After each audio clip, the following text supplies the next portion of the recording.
Welcome to Manager Tools. Soft Coaching, Running Meetings, Part 1. Here we go. This cast answers these questions. How do I help someone improve without the coaching model? What if I need more than feedback, but less than coaching? Is it okay to give lots of feedback at one time?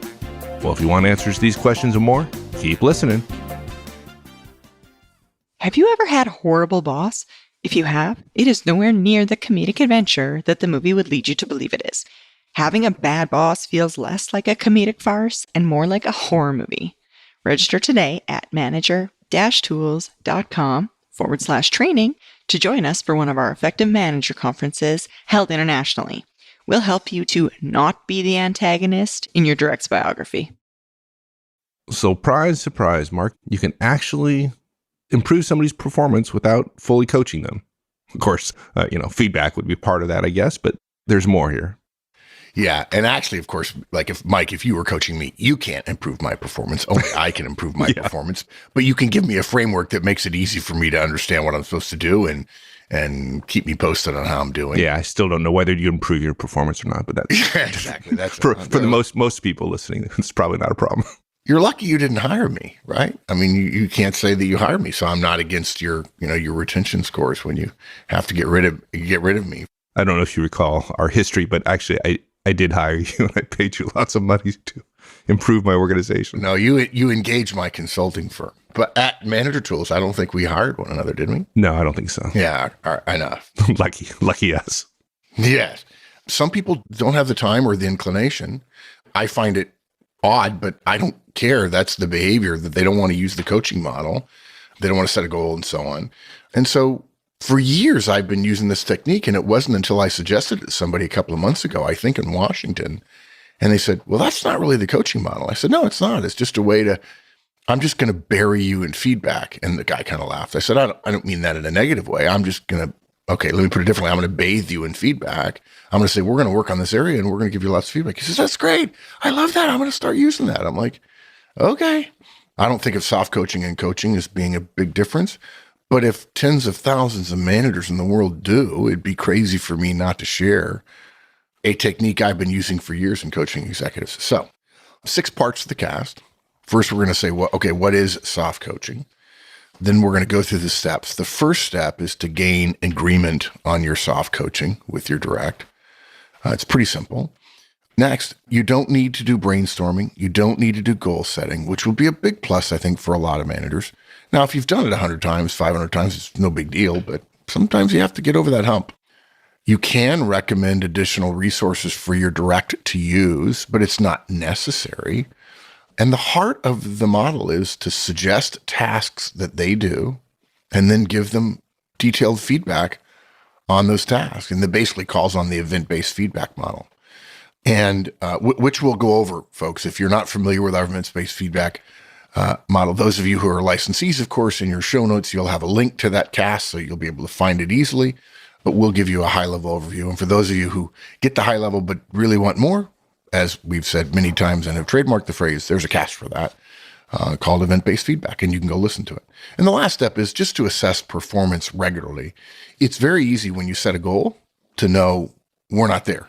The beauty of goals is there's a bifurcation there. It's binomial, yes or no. It's digital, Whereas if you don't set a goal, you have to check on how you're doing more frequently. Because the old saying, if you don't know where you're going because you didn't set a goal, how are you going to know when you're getting there? Okay. So let's get into the crux of this thing. So what is soft coaching and how does it differ from our usual coaching model? It is coaching in the sense that I should take all that back. This is a classic case when I tell people, our casts that take 30 minutes that you listen to only take 30 minutes and 30 seconds to record because our audio engineer, Paul Figiani, doesn't go in and cut all that stuff out. Basically, one of the problems with the coaching model in general, or talking about coaching, is the vast divergence between what people think coaching means. Probably one of my favorite companies of all time, Walmart, in terms of how well they're managed, folks. When they say coaching, what they mean is sort of getting your butt chewed by your boss. That's not what we mean. Yeah, no.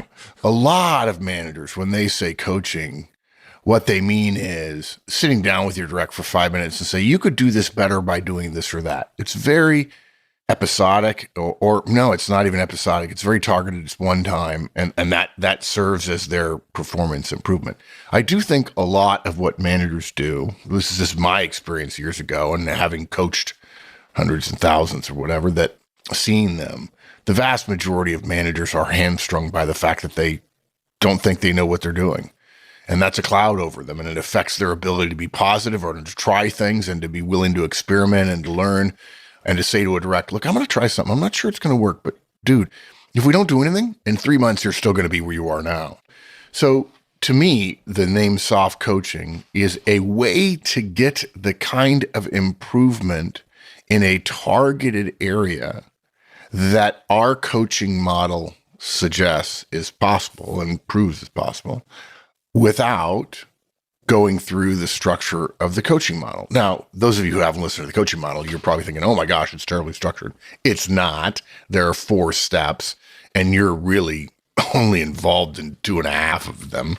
And you can do your first 2 steps in 5 minutes, and you can coach everybody on your team during their one-on-one every week.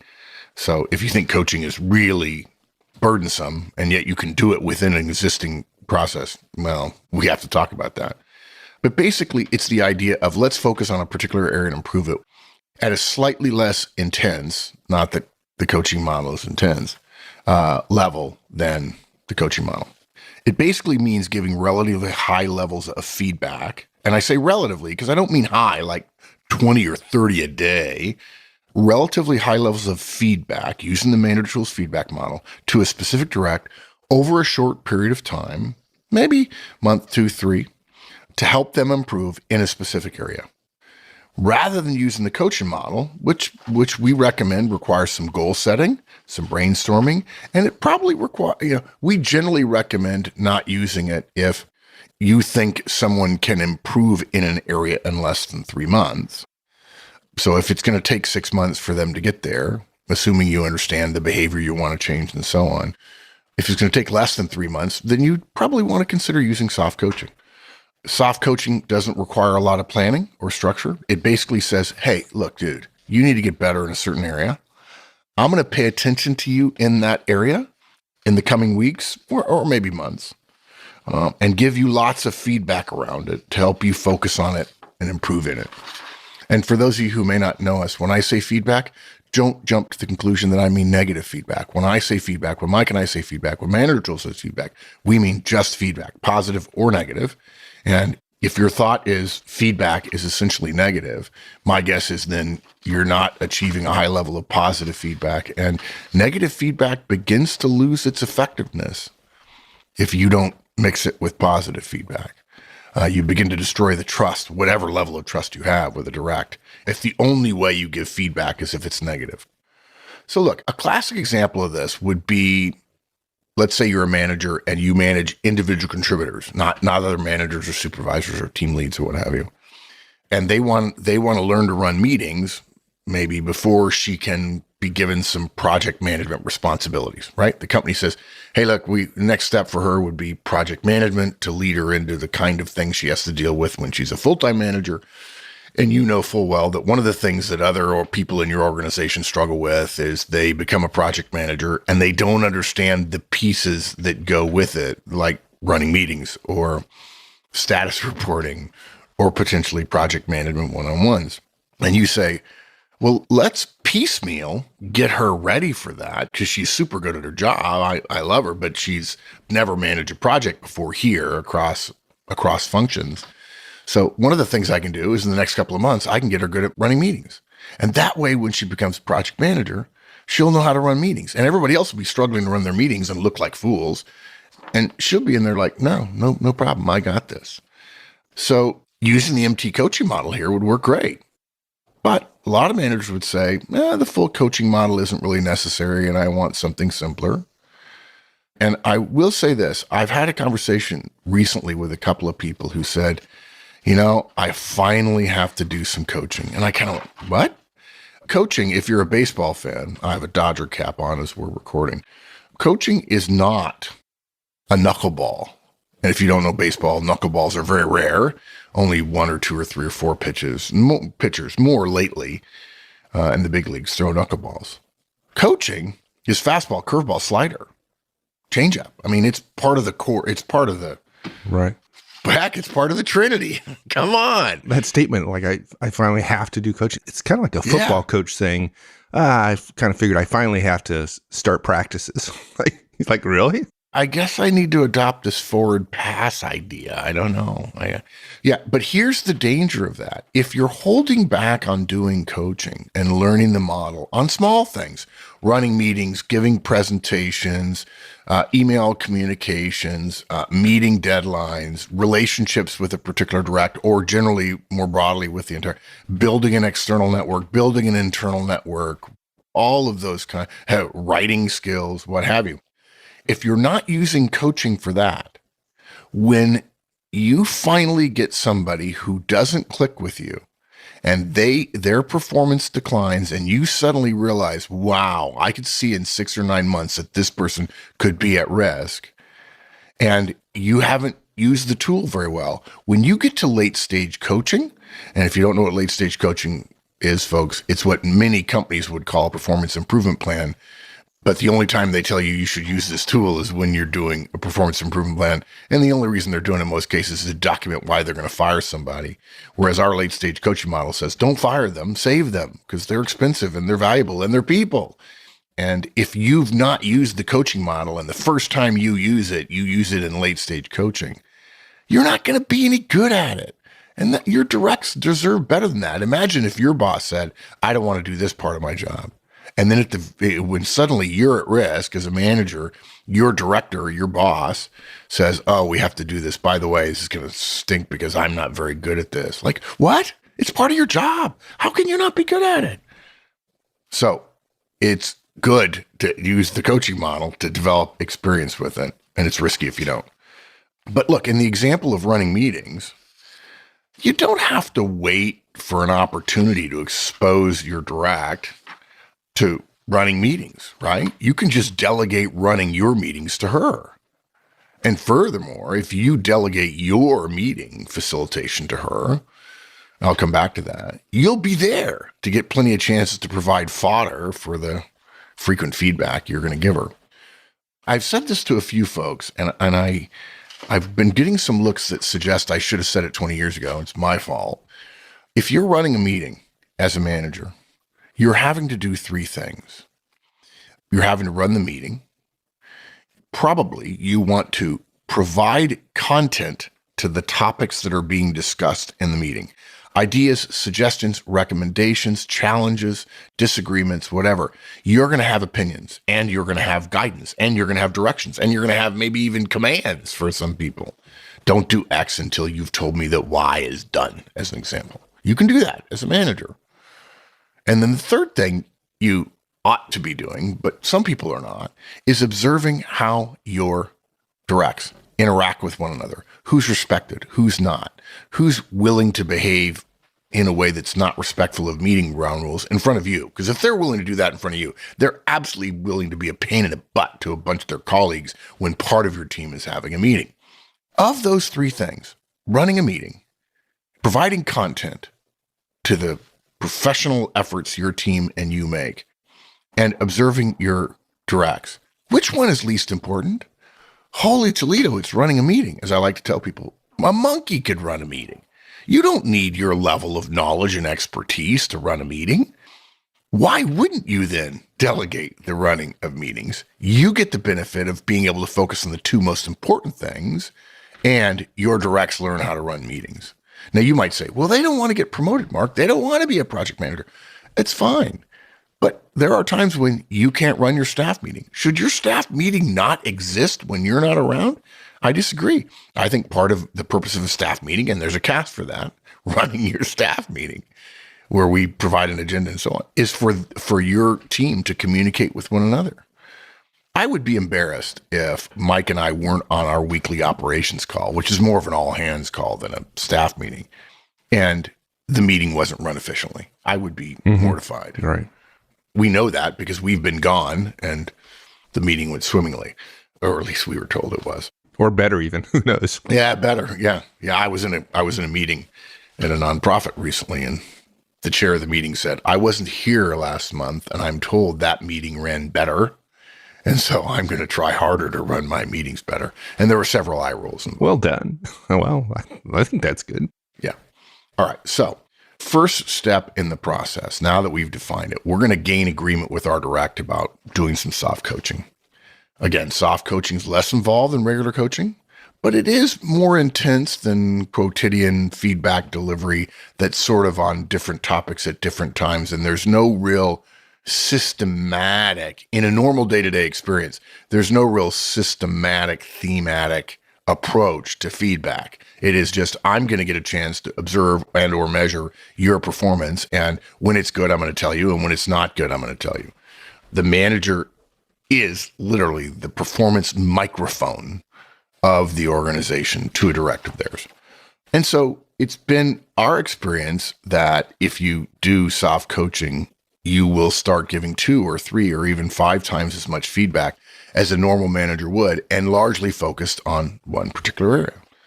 If that's the case, it works best to get agreement from your direct to start a soft coaching effort, just like you would with regular coaching. If you don't, I mean, just do the thought experiment in your head. You don't talk to them. You just say, okay, I'm going to start giving them a lot more feedback in this area, and then they'll magically get better. And I don't have to have a conversation with them or anything because they're just going to love it. And they're going to feel great about themselves because, like, oh, look at this. Look at all the attention I'm getting from my boss. It's awesome. And they're telling me everything I'm doing wrong. It's awesome. Yeah, amazing. Your direct is going to notice, and they're going to say, why is my boss all of a sudden really focusing on me, picking on me, building a case against me in this area? Dude, I've seen an executive make a decision that they were going to groom somebody for a promotion to become a director, and the senior manager started getting lots and lots of more feedback, more critical, like trying to get her up to a point where she could step up into an executive meeting and hold her own. And this went on for a couple of months, and instead of feeling like she was being groomed, she thought she was getting ready to be fired. It was absolutely. We don't make this stuff up. It happens. How could that possibly happen? Yeah, it does. That is the manager not understanding the role power differential. It reminds me of the phrase I ask every time I give a presentation and we talk about effective management. Hey, have you ever had the experience of going down to your direct's desk? You were getting ready to send an email or a text, and you look over and you see they're at their desk, and you figure, okay, I'll just go over and say, hey. And you walk over and say, hey, do you have a minute? What do your directs almost always say? They all say, yeah, sure. And then my answer is, it's not because you're awesome. It's because you have role power, right? And the scotoma that managers have, the blind spot that managers have regarding how their directs see them versus how the manager sees themselves. And it's a classic case psychologically. This is Psych 101. We judge other people on their behaviors, but we judge ourselves based on our intent. So because our intent is good always, therefore, we're always able to let ourselves off the hook. And I would argue that is potentially a learned or process of mankind, that without that, life would be more nasty, brutish, and short. And because we judge other people by their behavior, we don't give them the credit for intent, even though we do have a cast called assuming positive intent. And so the boss says, I'm doing it for good reason, so why wouldn't they like me suddenly paying attention to them? Yeah. And when you say it like that, it's like, oh yeah, okay, I get it. So we tell folks. Yeah, exactly. In your next one-on-one, ask the direct if she agrees with the idea of soft coaching in this area of performance. Here's how it might sound. Hey, dude, I noticed you stumbled a bit when I turned over my staff meeting to you last week because I had to step out. I'm guessing you don't have confidence or experience running meetings. It occurs to me I've never asked you to do it. Maybe I assumed other bosses had, but maybe not. It's okay. I'm certain you could get quite good at it, though, pretty quickly with some attention being paid. I think it'd be a good idea for us to do some soft coaching on running meetings. What do you say? Now, guys, if you can't imagine your direct agreeing to that, and you're not doing one-on-ones right now, and so therefore you're in your head convincing yourself how you could convince me and Mike that no, that's not going to happen. Dude, you're not going to win that argument. And the reason why is there's some assumptions here, to be fair to those of you who may be new listeners. And that assumption is you're probably not going to have this conversation unless you've built up a relationship of trust with your direct. If you don't know how to do that, go back and listen to our Manager Tools Basics podcast where we talk about one-on-ones and feedback and coaching, delegation, and so on. That said, I actually do think there are plenty of managers who don't know anything about the Trinity, but actually could do this because they naturally have developed a good relationship. They don't really use one-on-ones, but they know that I'd rather have a good relationship with my directs than bad because I don't want to go home and have crappy nights and weekends because I'm miserable in my job. So we understand those of you who say, oh, my directs would never say yes. If that's the case, the problem is not soft coaching. The problem is your relationship with your directs. And we have cash for that. Now, you'll notice, though, that this is still an ask. It's not a command. It's almost always better to gain agreement from your direct when we're going to be focusing on their performance beyond normal interactions and frequency and intensity.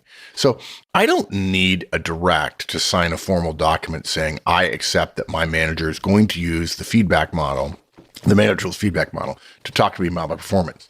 The organization essentially says, whether you realize it or not, it doesn't matter. It's if you break a law that you don't know exists, you're still guilty of breaking the law.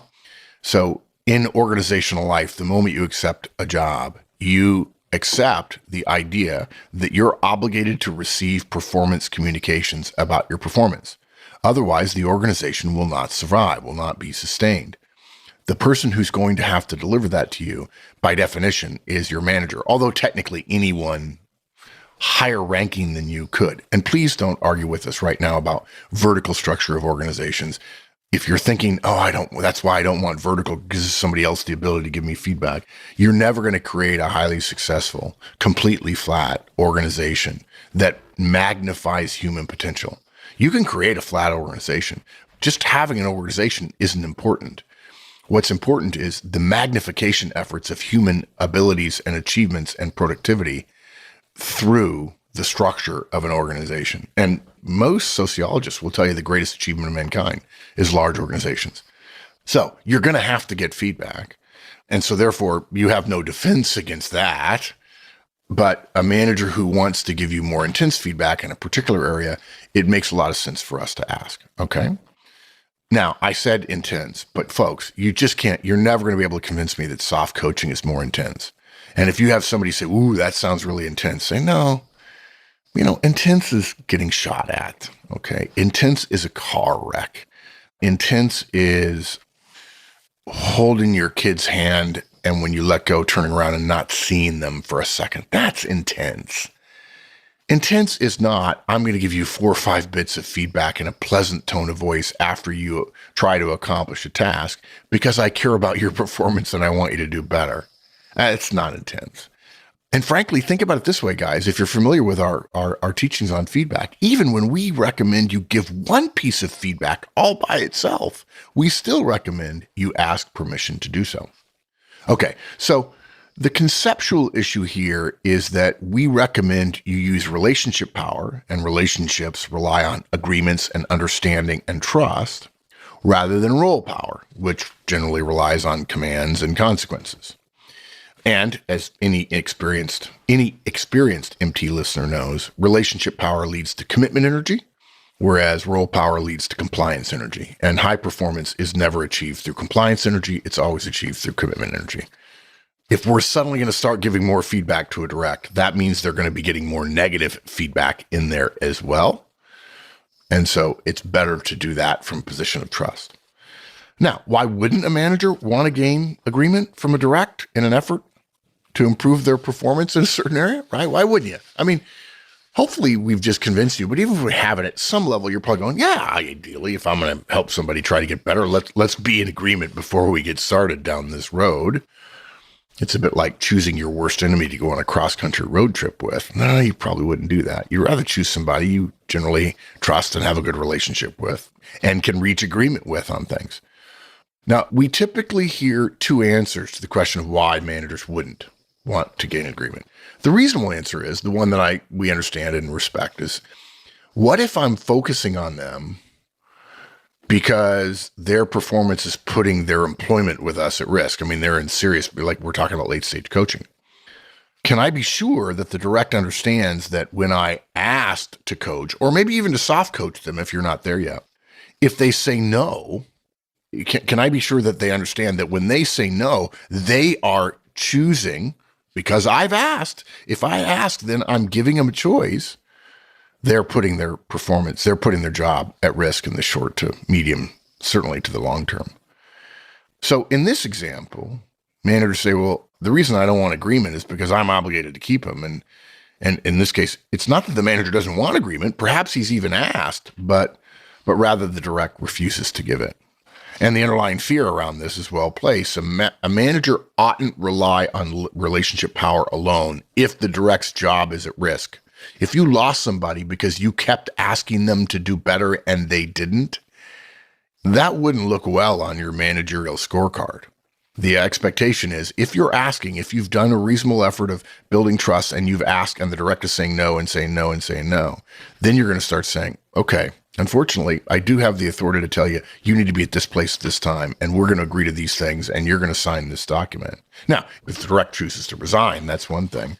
But essentially what happens in many of the late stage coaching model situations is the direct is forced to make a choice, and the direct either refuses to play, which is documented, or they choose to play, and then we have lots of feedback, lots of data on how they do. Or if they choose not to play because we ask, we start documenting all the things we're telling them to do that they don't do. And that just accelerates their end, which if in fact they're not compliant, not in a professional relationship where there's an understanding that work has to be done here and they have a responsibility to get the work done, the massive increase in the amount of failures they have essentially accelerates their departure. And that's good for the organization if they're not willing to honor the commitments they made when they joined the organization. So it probably wouldn't apply that a direct's job is at risk. If you were thinking about using soft coaching, typically that would be something where you want to do coaching. And the reason for that is coaching gives you a chance to keep track of a series of tasks and measure whether or not they're achieved. And if a direct has been written off by everybody else, but you're coaching them and they have 24 weeks in a row of doing everything you asked for them, and you can show an improvement in their area, not many HR organizations would say, get rid of them. If there is measured improvement, right. And by the way, that doesn't just mean I feel she's getting better, but look at all the stuff she's done. Here are my notes from 24 weeks worth of one-on-ones. Look at all the stuff she's done. She's done this, she's done this, she's done this, she's done this.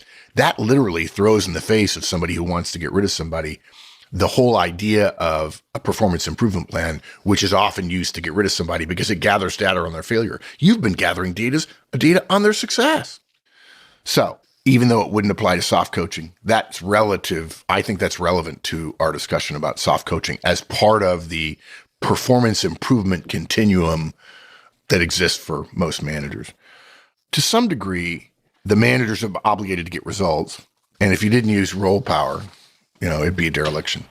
So if there's a potential risk of termination, it'd be absolutely reasonable for a manager to insist, in other words, to soft coach or coach a direct who will not give the asked for agreement. So that would be a reason why you would say, I don't want to ask, or I asked and they said no, so should I not soft coach? The other reason that managers give us is slightly less compelling. The manager just wants to use role power rather than relationship power to coach direct. Maybe there's no relationship. Maybe the manager hasn't invested the time in building trust. It happens.